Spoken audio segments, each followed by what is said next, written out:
Buonasera e ben ritrovati con una nuova edizione del TG Flash di New Sicilia.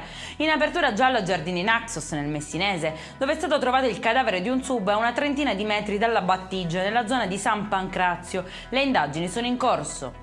Arriva da Modica nel Ragusano invece una pagina di cronaca che mostra come il legame tra madre e figlia sia qualcosa che supera ogni cosa, persino la morte. Il cuore di Anna Guglietta, di 69 anni, non ha retto alla notizia del decesso della figlia, affetta da un male incurabile, e così straziata dal dolore se n'è andata anche lei, nello stesso giorno ma un'ora dopo.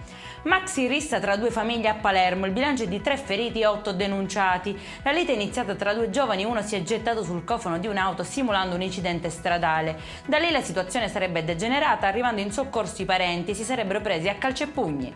È finito in manette invece un 26enne napoletano che avrebbe truffato 30.000 euro a 3 anziani di Ragusa. L'uomo fingeva di essere un maresciallo dei carabinieri che chiedeva soldi per il rilascio di un loro familiare che era in stato di fermo perché responsabile di un grave incidente stradale. A incastrarlo le telecamere di una banca mentre prelevava con il bancomat di una delle vittime.